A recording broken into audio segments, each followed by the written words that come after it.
ಧಾರವಾಡ ಉಸ್ತುವಾರಿ ಸಚಿವರಿಂದ ಜನತಾ ದರ್ಶನ ನಡೆಸಲಾಗ್ತಾ ಇದೆ. ಧಾರವಾಡದ ಜಿಲ್ಲಾ ಪಂಚಾಯಿತಿ ಸಭಾಂಗಣದಲ್ಲಿ ಆಯೋಜನೆಯನ್ನ ಮಾಡಲಾಗಿರುವಂತದ್ದು. ಸಚಿವ ಸಂತೋಷ್ ಲಾಡ್ ಧಾರವಾಡ ಉಸ್ತುವಾರಿ ಸಚಿವ ಜನತಾ ದರ್ಶನವನ್ನ ನಡೆಸಲಾಗ್ತಾ ಇರುವಂತದ್ದು. ಜಿಲ್ಲಾ ಪಂಚಾಯಿತಿ ಸಭಾಂಗಣದಲ್ಲಿ ಒಂದು ಕಾರ್ಯಕ್ರಮವನ್ನ ಆಯೋಜನೆ ಮಾಡಲಾಗಿದೆ. ಧಾರವಾಡದ ವಿವಿಧ ಜಿಲ್ಲೆಗಳಿಂದ ವಿವಿಧ ಭಾಗಗಳಿಂದ ಆಗಮಿಸ್ತಾ ಇದ್ದಾರೆ ಜನರು. ಜನರ ಅಹವಾಲನ್ನ ಸ್ವೀಕರಿಸ್ತಾ ಇದ್ದಾರೆ ಸಚಿವ ಸಂತೋಷ್ ಲಾಡ್. ಜನತಾ ದರ್ಶನದಲ್ಲಿ ಡಿಸಿ ಸೇರಿ ಎಲ್ಲಾ ಇಲಾಖೆ ಅಧಿಕಾರಿಗಳು ಭಾಗಿಯಾಗ್ತಿದ್ದಾರೆ. ಸಚಿವರಿಂದ ಸ್ಥಳದಲ್ಲೇ ಜನರಿಗೆ ಪರಿಹಾರವನ್ನ ಒದಗಿಸೋದಕ್ಕೆ ಸೂಕ್ತ ಆದೇಶವನ್ನ ಕೊಡೋದಕ್ಕೆ ಮುಂದಾಗ್ತಿರುವಂತದ್ದು. ಪ್ರಮುಖವಾಗಿ ಈಗಾಗಲೇ ಜನತಾ ದರ್ಶನದ ಮುಖಾಂತರವಾಗಿ ಜನರ ಸಮಸ್ಯೆನ ಆಲಿಸೋದಕ್ಕೆ ಮುಂದಾಗ್ತಿರುವಂತದ್ದು. ಸಚಿವ ಎಲ್ಲಾ ರೀತಿಯ ಅಧಿಕಾರಿಗಳನ್ನ ಕೂರಿಸಿಕೊಂಡು ಜನರ ಸಮಸ್ಯೆಯನ್ನ ಆಲಿಸ್ತಿದ್ದಾರೆ. ಟೆಕ್ನಿಕಲ್ ಅಂದ್ರೆ ಏನ್ರಿ? ಆಯ್ತ್ರಿ, ನೀವು ಟೆಕ್ನಿಕಲ್ ಅಂದ್ರೆ ರಿಸರ್ಚ್ ನಾಸಾಗ ಮಾಡ್ತೀರನ್ರಿ. ಒಂದೊಂದು ವರ್ಷ ಆಗಿತ್ತು ಅವ್ರಿಗೆ ಕೊಡಕ್ ಬರಲ್ಲ ನಿಮ್ ಕೈಲಿ. ಇಮಿಡಿಯೇಟ್ ಅಂದ್ರೆ ಇಷ್ಟು ಏನ್ ಮಾಡ್ತಿದ್ರಿ? Because they came it's immediate. ಆಯ್ತ್ರಿ, 1 ವಾರ 2 ವಾರ 1 ತಿಂಗಳು 2 ತಿಂಗಳ 3 ತಿಂಗಳು 8 ತಿಂಗಳ ಪ್ರಾಬ್ಲಮ್ ಇರ್ತದ. Whose your secretary? ಸೆಕ್ರೆಟರಿ ಯಾರು? ಕೊಡಿ, let's go secretary. I just speak to him right now. Technical ಅಂದ್ರೆ ಏನ್ರಿ? ಆಯ್ತ್ರಿ, ನೀವು ಟೆಕ್ನಿಕಲ್ ಅಂದ್ರೆ ರಿಸರ್ಚ್ ನಾಸಾಗ ಮಾಡ್ತೀರನ್ರಿ.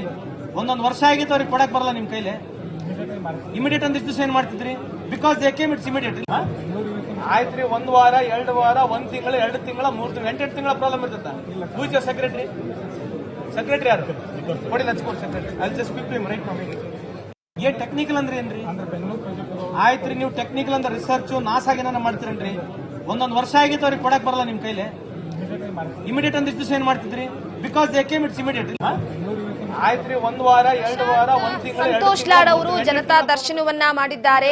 ವಿವಿಧ ಸಮಸ್ಯೆ ಬಗ್ಗೆ ಮತ್ತಷ್ಟು ಮಾಹಿತಿಯನ್ನ ಕೊಡ್ತಾ ಹೋಗ್ತಾರೆ ನಮ್ಮ ಧಾರವಾಡ ಪ್ರತಿನಿಧಿ ಪ್ರಶಾಂತ್ ಸಂಪರ್ಕದಲ್ಲಿದ್ದಾರೆ. ಪ್ರಶಾಂತ್, ಇವತ್ತು ಸಂತೋಷ್ ಲಾಡ್ ಅವರು ಜನತಾ ದರ್ಶನ ಕಾರ್ಯಕ್ರಮವನ್ನ ಮಾಡಿದ್ದಾರೆ. ವಿವಿಧ ಭಾಗಗಳಿಂದ ಜನರು ಬಂದು ಸಮಸ್ಯೆಗಳನ್ನ ಕೂಡ ಆಲಿಸಿಕೊಂಡಿದ್ದಾರೆ. ಅದರ ಜೊತೆಗೆ ಕೆಲವೊಂದಿಷ್ಟು ಅಧಿಕಾರಿಗಳು ಕೂಡ ಸಂತೋಷ್ ಲಾಡ್ ಅವರು ಬೆಂಡೆತ್ತಿದ್ದಾರೆ.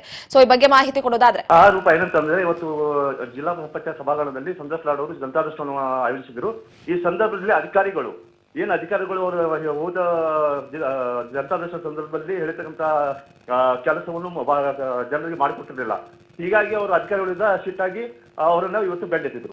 ಯಾವ ರೀತಿಯಾದಂತ ಸಮಸ್ಯೆಗಳನ್ನ ಹೇಳ್ಕೊಂಡ್ರು ಜನರು ಪ್ರಮುಖವಾಗಿ? ಯಾಕಂದ್ರೆ ಸಂತೋಷ್ ಲಾಡ್ ಅವರು ಓರ್ವ ಅಧಿಕಾರಿಗೆ ಬೆಂಡೆತ್ತಿದ್ದಾರೆ. ಕೆಲವೊಂದಿಷ್ಟು ಸಬೂಬನ್ನ ಹೇಳ್ಬಹುದು, ಸರ್ವರ್ ಡೌನ್ ಇದೆ, ಅದಿಲ್ಲ ಇದಿಲ್ಲ ಅಂತ ಹೇಳ್ಬಿಟ್ಟು. ಆದ್ರೂ ಕೂಡ ಜನರ ಸಮಸ್ಯೆಗಳು ಇನ್ನೂ ಕೂಡ ಅದೇ ರೀತಿಯಾಗಿದೆ. ಸೊ ಇಂತಹ ಒಂದು ಕಾರ್ಯಕ್ರಮಗಳು ಆಗಾಗ ಆಗ್ತಾ ಇರಬೇಕು. ಏನಂತಂದ್ರೆ, ಸಂತೋಷ್ ಲಾಡ್ ಮಿನಿಸ್ಟರ್ ಅಂತವರು ಎಷ್ಟೇ ಸಾರಿ ಕೂಡ ಅಧಿಕಾರಿಗಳಿಗೆ ಹೇಳಿದ್ರು ಕೂಡ ಅಧಿಕಾರಿಗಳು ಆ ಟೈಮಲ್ಲಿ ಅವ್ರ ಮಾತನ್ನ ಹೂ ಅಂತ ಹೇಳ್ತಾರೆ. ಬಟ್ ಜನರ ಸಂಪರ್ಕ ಆಗಿ ರೈತರದಾಗಿರ್ಬೋದು, ಕಾರ್ಮಿಕರಾಗಿರ್ಬೋದು, ಆಮೇಲೆ ಈ ಹೊಲದ ಸಮಸ್ಯೆಗಳ ಬಗ್ಗೆ ಈ ಅರಣ್ಯ ಪ್ರದೇಶದಂತ ಅಧಿಕಾರಿಗಳಿಗೆ ಸಾಕಷ್ಟು ತೊಂದರೆಗಳು ಉಂಟಾಗಿದ್ದು. ಸೊ ಆ ಸಂದರ್ಭದಲ್ಲಿ ಸಂತೋಷ್ ಲಾಡ್ ಅವರು ಅಧಿಕಾರಿಗಳಿಗೆ ಆ ಟೈಮ್ನಲ್ಲಿ ಕೂಡ ಶಿಸ್ತಾಗಿ ವರ್ತನೆ ಕೂಡ ಮಾಡಿದ್ರು. ಅವ್ರು ಖಡಕ್ ಆಗಿ ವಾರ್ನಿಂಗ್ ಕೂಡ ಕೊಟ್ಟಿದ್ರು. ಆದ್ರೆ ಈಗ ನೋಡಿದ್ರೆ ಮತ್ತೆ ಅದೇ ಸಮಸ್ಯೆ ಎದ್ದು ಕಾಣ್ತಾ ಇದೆ. ಹೀಗಾಗಿ ಅಂದ್ರೆ ಮಿನಿಸ್ಟರ್ ಇದಕ್ಕೆ ಮಾತಿಗೆ ಮರ್ಯಾದೆ ಇಲ್ವಾ ಅಂತ ಇದು ಎದ್ದು ಕಾಣ್ತಾ ಇದೆ. ನಾನು ಪ್ರಶಾಂತ್, ಈಗ ಸದ್ಯದ ಮಟ್ಟಿಗೆ ಸಂತೋಷ್ ಲಾಡ್ ಅವರು ಯಾವುದಕ್ಕೂ ಕಾಂಪ್ರಮೈಸ್ ಆಗುವಂತ ಮಿನಿಸ್ಟರೇ ಅಲ್ಲ, ಸಚಿವರೇ ಅಲ್ಲ. ಸೊ ಪ್ರಮುಖವಾಗಿ ಎಲ್ಲೋ ಒಂದು ಕಡೆ ಆ ಭಾಗದ ಜನರು ಅವರನ್ನ ಗೆಲ್ಸಿದ್ದಾರೆ ಅಂತಂದ್ರೆ, ಅಥವಾ ಒಬ್ಬ ನಾಯಕನನ್ನ ಆಯ್ಕೆ ಮಾಡಿದ್ದಾರೆ ಅಂತಂದ್ರೆ ಕೇವಲ ತಮ್ಮ ಸಮಸ್ಯೆಗಳನ್ನ ನಿವಾರಿಸಲಿ ಅಂತ. 1 ವರ್ಷ 2 ವರ್ಷದಿಂದ ಅಲ್ಲಿದ್ರು ಕೂಡ ಅಧಿಕಾರಿಗಳಿಂದ ಯಾವುದೇ ರೀತಿಯ ಸೊಲ್ಯೂಷನ್ ಕೂಡ ಸಿಗೋದಿಲ್ಲ.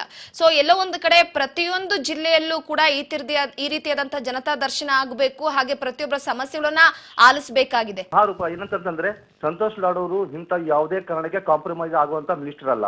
ಹೀಗಾಗಿ ಅವ್ರಿಗೆ ಏನಂದ್ರೆ ಜನರ ಕಷ್ಟಗಳ ಸಮಸ್ಯೆ ಬಗೆಹರಿಬೇಕು, ತಾವು ಆ ನಿಟ್ಟಿನಲ್ಲೇ ಕೆಲಸ ಮಾಡುವಂತ ಒಬ್ಬ ಮಿನಿಸ್ಟರ್. ಹೀಗಾಗಿ ಅವರು ಈ ಅಧಿಕಾರಿಗಳ ಬಗ್ಗೆ ಯಾವುದೇ ಇದಕ್ಕೆ ಕಾಂಪ್ರಮೈಸ್ ಆಗುವ ವ್ಯಕ್ತಿ ಅಂತ ಅಲ್ಲ ಅಂತ ಈ ಸಂದರ್ಭದಲ್ಲಿ ಓಕೆ, ಥ್ಯಾಂಕ್ ಯು ನಿಮ್ಮೆಲ್ಲ ಮಾಹಿತಿಗಾಗಿ ಪ್ರಶಾಂತ್.